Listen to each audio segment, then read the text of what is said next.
зеректік.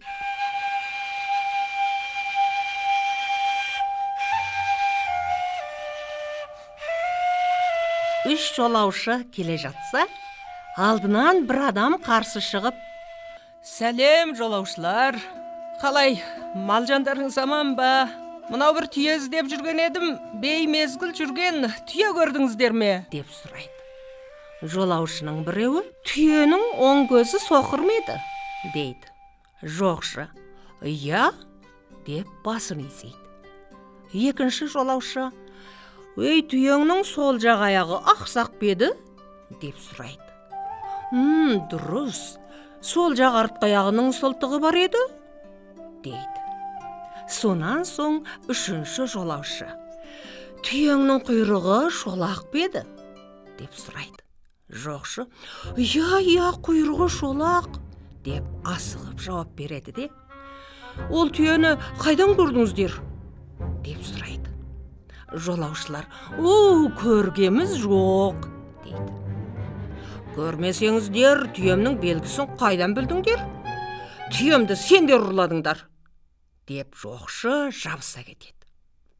Жолаушылар: «Жаным, денің сау ма өзіңнің? Түйеңді ұрламақ түгіл көргеміз де жоқ» дейді. Жоқшы бұл жауапқа разы болмайды. Төртеуі бір биге келіп жүгінеді.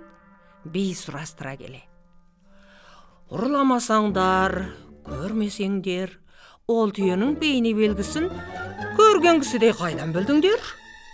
дейді. Жолаушылар: «Біз ұр емеспіз. Мал баққан, малмен көзімізді ашқан шаруаның балаларымыз.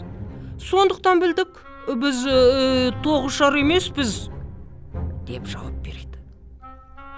«Қалай білдіңдер?» деп би қайта сұрайды. Жолаушылар: «Түйенің оң көзі соқыр ма еді дегеніміз, түйе кетіп бара жатып, ылғи жолдың сол жағындағы шөпті жепті. Оң жақтағы шөпті жемепті.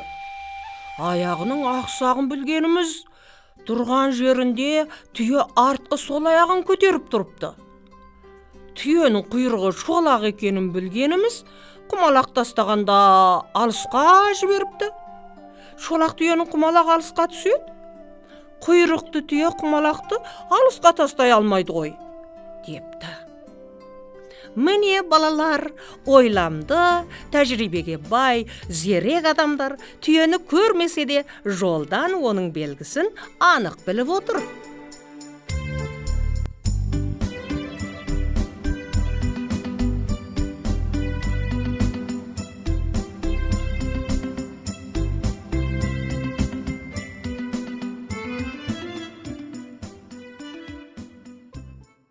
Енді балалар, ертегілердегі кейбір сендер түсінбей қалама дейтін сөздерге түсінік жасаймыз. Зеректік деген ертегідегі беймезгіл, уақсыз уақ, жүрмеуге тиісті кез деген сөз.